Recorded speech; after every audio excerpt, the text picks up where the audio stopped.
Welcome you all. তো NEET aspirants যারা যারা রয়েছিস তারা জানিস যে অলরেডি তোদের কাছে খবর চলে গেছে যে রিনিট হতে চলেছে। তো রিনিটের যে এক্সপেক্টেড ডেট, ঠিক আছে, সেই এক্সপেক্টেড ডেট কি হতে পারে সেই নিয়ে তোদের সাথে একটুখানি করবো আজকের এই ভিডিওতে ডিসকাশন। তো প্রথমেই ওয়েলকাম আর কি বলবো, দেখ একটা বিশাল বড় মানে ম্যাশ আপ বলতে পারিস। সেই ম্যাশ আপটা এর আগের বছর, তার আগের বছর মানে বিগত কয়েক বছর ধরেই এনটি আমাদের কাছে এই ধরনের একটা করে ম্যাশ আপ কাণ্ড ঘটাচ্ছে। ঠিক আছে, কোনোবার কোয়েশ্চেন পেপার লিক, কোনোবার 720 200 জন মানে 20 জন পাচ্ছে। ঠিক আছে, কোনোবার কোয়েশ্চেন পেপার হার্ড বানিয়ে মানে আর কি এক্সপেক্টেড এর থেকে হার্ড বানিয়ে দিচ্ছে, মানে যেই লেভেলের কোয়েশ্চেন 2-4টে ফিজিক্সের মধ্যে ঢুকিয়ে দিচ্ছে। মানে কোনো মানে প্রত্যেকবারই কিছু না কিছু ডিজাইন, কিছু না কিছু কায়দাবাজি চলছে। তো এবারের যে কায়দাবাজিটা চলছে সেই কায়দাবাজিটা কীরকম, মানে এর আগের বারের থেকেও সাংঘাতিক কেস না, সেটা হচ্ছে কি না, গোটা প্রায় 22 লাখ ছেলের আবার নাকি রিনিট হবে।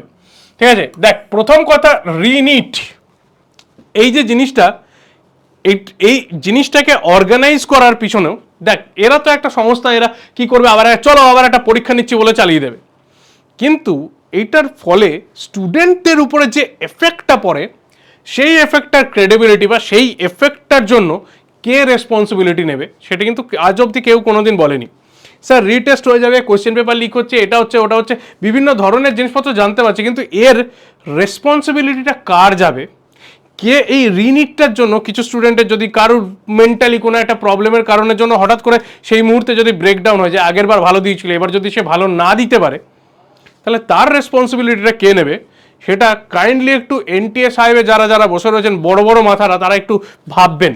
ঠিক আছে, যে একটা ন্যাশনাল লেভেলের এক্সামিনেশন, যে এক্সামটা দিচ্ছে প্রায় 22 লাখ অ্যাসপিরেন্টস, বছরে একটা এক্সামিনেশন হয়, এরকমও নয় যে জেইর মতো দুবার এক্সাম, জেই মেন্সের মতো দুবার এক্সামিনেশন আমি দিতে পারবো না, ওয়ান টাইম এক্সামিনেশন একবার হচ্ছে, সিঙ্গেল একবার। ঠিক আছে, 3 ঘন্টা 180 মিনিটের এখনো পর্যন্ত pen and paper examination, pen paper বা যেটাকে আমরা বলি হচ্ছে ওএমআর ফরম্যাটে এক্সামিনেশন, ওএমআর ফরম্যাটে এক্সাম। ওকে, এই যে 180 মিনিট, প্রথমে যে এই 180 মিনিট যে আপনারা বলেন যে 180 মিনিটের পরীক্ষা, কিন্তু তার মধ্যে আপনারা জানেন কিনা জানি না, জানাই যেটা সেটা হচ্ছে এখান থেকে প্রায় 15 থেকে 20 মিনিট যারা ইনভিজিলেটর থাকে তারাই নিয়ে নেয়। 15 থেকে 20 মিনিট যে টাইমটা থাকে না স্যার, এই 15 থেকে 20 মিনিট টাইম ইনভিজিলেটরই ছবি তোলা, সিগনেচার, এটা ওটা করার জন্য নিয়ে নেয়। তাই 180 মিনিটের মধ্যে 15 থেকে 20 মিনিট আপনারা নিয়ে নেন এই 22 লাখ অ্যাসপিরেন্ট যারা পরীক্ষা দিতে যায়। ঠিক আছে, 22 লাখ অ্যাসপিরেন্ট যারা এই পরীক্ষাটা দিতে যায়, নিট এক্সামটা যারা দিতে যায়। এরপরে, কারণ এটা একবার হচ্ছে, ওয়ান টাইম হয়, ইয়ারের মধ্যে একবার হয় এক্সামটা, তো এরকম ধরনের অ্যাসপিরেন্টকে আমরা দেখতে পাই। তারপরে যদি আপনারা বলেন যে ভাই কিছু করার নেই, কোয়েশ্চেন পেপারটা না একটু হালকা করে লিকটা হয়ে গেছে, ঠিক আছে, কোয়েশ্চেন পেপারটা একটু হালকা করে ফুস হয়ে গেছে, ফুস, FUSSSSS, একটু লিক হয়ে গেছে, তাই না, কাইন্ডলি ক্যান্সেল করে দিচ্ছি আজকের, পরের দিন আবার হবে। ঠিক আছে, তো এরকম ব্যাপারটা নয় আসলে। ঠিক আছে, এই কোয়েশ্চেন পেপার লিক হয়ে যাওয়া বা আপনাদের কাছ থেকে যেরকম টুইট আমরা এর আগে পেয়েছিলাম, এটা বোর্ড লেভেল এক্সাম নয়, আপনারা নাকি অনেক অ্যাডভান্স লেভেল সিকিউরিটি নিয়ে অনেক কিছু ভেবে চিনতে, অনেক কিছু মানে ঝাঁকানাকা ব্যবস্থা করে রয়ে তারপরে এই কোয়েশ্চেন পেপার সেট করছেন, তারপরে এটা লিক হয়ে যাচ্ছে কি করে? হ্যাঁ, খবর পেলাম যে এটা নাকি আবার সিবিআই তদন্ত হবে। ঠিক আছে, সিবিআই নাকি এই তদন্তে নেমেছে, সিবিআই তদন্তে নেমে ধরে নিয়ে আসবে, ধরে নিয়ে আসার সাথে এই 22 লাখ অ্যাসপিরেন্টসের যে এই একটা দিন 3 মে যে ডেটটাতে আপনারা এই পরীক্ষাটা কন্ডাক্ট করেছিলেন, সেই ডেটটা কি ফিরিয়ে দিতে পারবেন? পারবেন না। তাহলে আমাদের কাছে কি অপশন রয়েছে? আমাদের কাছে অ্যাকসেপ্ট করা ছাড়া অন্য কোনো আর অপশন নেই। তাহলে প্রথমেই বলি যে অ্যাসপিরেন্টস যারা রয়েছিলি তাদের জীবনে এইটা আবার একটা 2026-এর বিশাল ইভেন্ট। ঠিক আছে, ওকে, কত না 2026 2026-এর ইভেন্ট এটা একটা। এই ঘটনা AIPMT 2015-তেও দেখতে পাওয়া যায়, নিট 2016-তেও দেখতে পাওয়া যায়। ঠিক আছে, সেম কোয়েশ্চেন পেপার লিক কি হচ্ছে না, AIPMT 2015, নিট 2016, এই দুটো বছরও কোয়েশ্চেন পেপার লিকের হিস্ট্রি কিন্তু রয়েছে আপনাদের কাছে। যখন AIPMT হতো, all India pre medical test, সেই টাইমে না হয় তাও আমি মেনে নিচ্ছি যে আপনাদের হাতে আসেনি অথরিটি, কিন্তু এখন তো আপনাদের হাতে অথরিটি চলে এসছে। তো নিটের 2016 যে ডেট, আচ্ছা একটা জিনিস বলি, কোইন্সিডেন্টলি 2015 AIPMTও 3rd মেই হয়েছিল, ঠিক আছে, 2015 AIPMTও 3rd মেই হয়েছিল। তো তারপরে সেটা আবার নেক্সট এক্সামটা হয় কখন, 28শে জুন, ঠিক আছে, ওকে, 28 তারিখে এক্সামিনেশনটা হয়েছিল। বেশ, যে জিনিসটা তোদের কাছে বলার, যারা ধরে নে রিনিটের জন্য প্রিপারেশন নিচ্ছিস, ঠিক আছে, রিনিটের জন্য অবশ্যই যারা প্রত্যেক নিট অ্যাসপিরেন্টস রয়েছিস তারা প্রিপারেশন নিবি। তো এই যে রিনিট যে স্টোরিটা রয়েছে সেটা ডেটটা কবে হবে, তাহলে এটার জন্য অ্যাপ্রক্সিমেটলি আমাদের 21 to 28 ডেজ, এইটা ধরে রাখ, 21 থেকে 28 দিনের মধ্যে আমাদের কাছে পরীক্ষাটা আবার কন্ডাক্ট হওয়ার চান্স রয়েছে। যদি 21 থেকে 28 দিনের মধ্যে কন্ডাক্ট না করতে পারে তাহলে জানবি এটা আবার একটা ফেলিয়ার ওদের, ঠিক আছে। তো অ্যাপ্রক্সিমেটলি যখনই কোয়েশ্চেন পেপার লিক বা এরকম ধরনের জিনিসপত্র হয় তখন কিরকম হয়, 21 থেকে 28 দিন, বা তুই খুব বেশি হলে ধরে রাখ 1 মান্থ, তোকে 1 মান্থ আবার রিভিশনসের ভেতরে থাকতে হবে। সেই রিভিশনসের জন্য হয় তুই কোয়েশ্চেন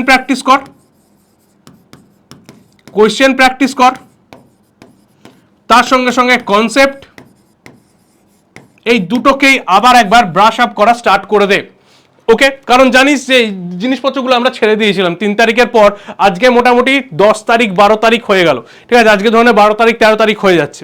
তাহলে এই যে মাঝখানের টাইমিংটা পুরো রিল্যাক্স স্টেটে চলে গেছিলাম, তো যে ওয়ার্কআউটটা, যে এফোর্টটা আমরা লাগিয়েছিলাম সেই এফোর্টটা প্রায় কমে গেছে। ইচ্ছা করে আমাদের মাইন্ড মেমোরিতে যেগুলোকে এক্সট্রা স্টোর করে রেখেছিলাম তারা ওগুলোকে ভুলতে শুরু করেছে। তাই ওইগুলোকে খুব তাড়াতাড়ি, আজকেই কিন্তু তোদের কাছে এটা হচ্ছে ডে 0, আজকেই কিন্তু তোদের কাছে এটা হচ্ছে ডে 0, আজকের পর মানে আজ থেকেই আবার নতুন করে স্টার্ট কর। যে নতুন করে বলবো না, আজকের পর থেকে মনে কর তোদের এখনো লাইফে মানে এই বছর 2026 এর নিট এক্সাম হয়নি, তাহলে সেইভাবে আজকে ডে 0 ধরে আবার স্টার্ট করে ফেল এক্সাম। তোদের 1 মাস পরে এক্সামিনেশন আসছে। এখানে আরেকটা ইনফরমেশন দিয়ে দিই, যারা এক্সামে ফর্ম ফিল আপ করেছিলি তাদের কাছে আর কোনো রকম কোনো ফর্ম ফিল আপ করতে হবে না, কোনো রকম কোনো নতুন করে পয়সা দিতে হবে না। অ্যাভারেজ প্রাইস ছিল কত, প্রায় 1600 টাকা। সেই 1600 টাকার এক্সামিনেশন আর ফি কোথাও দিতে হবে না, ডাইরেক্টলি তোদের কাছে একটা রি ইস্যু অ্যাডমিট কার্ড আসবে, সেই রি ইস্যু অ্যাডমিট কার্ডটা নিয়ে পরীক্ষা দিতে যাবি। আবার একটা ওই বড় ইভেন্ট তোদের মধ্যে আসতে চলেছে। তাহলে এই হচ্ছে একটা ঘটনা, ক্লিয়ার হলো। যারা যারা ফর্ম ফিল আপ করিসনি তারা কিন্তু নতুন করে ফর্ম ফিল আপ করতে পারবি না। কয়েকটা স্টুডেন্ট আমাকে এটাও জিজ্ঞেস করছে, স্যার রিনিটে আমরা কি অ্যাপিয়ার হতে পারবো, আমরা কি ফর্ম ফিল আপ করতে পারবো? তাদেরকে জানিয়ে দিন, না, তোরা আবার নতুন করে অ্যাপ্লাই করতে পারবি না, কারণ অ্যাপ্লাই করার কোনো প্রসেস নেই। ডাইরেক্টলি তোদের কাছে অ্যাডমিট কার্ড আসবে, সেই অ্যাডমিট কার্ডের উপরে পরীক্ষা দিতে যাবি।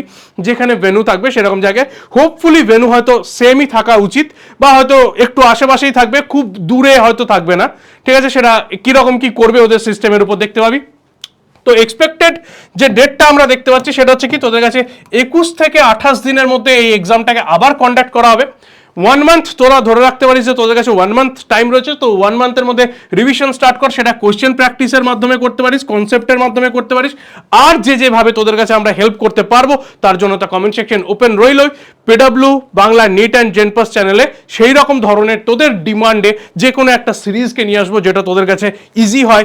এই রিনিটটা যারা দিতে চলেছিস তাদের কাছে যেন পুরো কনসেপ্টটা, পুরো জিনিসটা আবার একবার ব্রাশ আপ করাতে পারি। সেটা কোয়েশ্চেনের মাধ্যমে হতে পারে বা সেটা কনসেপ্টের মাধ্যমে হতে পারে। পুরো জিনিসটাকে আবার যাতে একবার ব্রাশ আপ করে দিতে পারি, যেরকম চাইবি সেরকমভাবে তোদের কাছে আবার এটা রেডি করব। একটা জিনিস মনে রাখবি, কোয়েশ্চেন পেপার স্ট্যান্ডার্ড ওভারঅল যেরকম এই যে এক্সামটা দিয়েছিলি ঠিক ওই রকম স্ট্যান্ডার্ডেরই হবে। খুব টাফ এক্সপেক্ট করিস না বা খুব ইজিও এক্সপেক্ট করিস না, এই মডারেট টু হার্ড যেটা ছিল সেই রকম স্ট্যান্ডার্ডেরই হবে। কয়েকটা হয়তো লেন্দি কোয়েশ্চেন বাড়াবে, কয়েকটা হয়তো অ্যাসেশন রিজনস যেটা বায়োলজিতে ছিল না সেগুলোকে হয়তো অ্যাড করতে পারবে। কারণ আমাদের যে প্র্যাকটিসটা, সেই প্র্যাকটিসটা যেরকমভাবে আমরা করে আসছিলাম সেই প্র্যাকটিসটাকেই কন্টিনিউ করবি আরও 1 মাস ধরে। তার জন্য আমাদের এফোর্ট তো রয়েইছে, তোদের এফোর্টটাও একটু এখানে বাড়াতে হবে, কারণ তোরা একটু গা ছাড়া হয়ে গেছিলি, সেই গা ছাড়া ভাবটা আর দিলে হবে না। ওই জিনিসটা ধরে রাখ, আবার একসাথে দুজনে মিলে রিনিট এক্সামিনেশন 2026 এর জন্য চল প্রিপারেশন স্টার্ট করি, ঠিক আছে? চলো একদম হোপ ফর দ্য বেস্ট রিনিট 2026। দেখা হচ্ছে নেক্সট ভিডিওতে।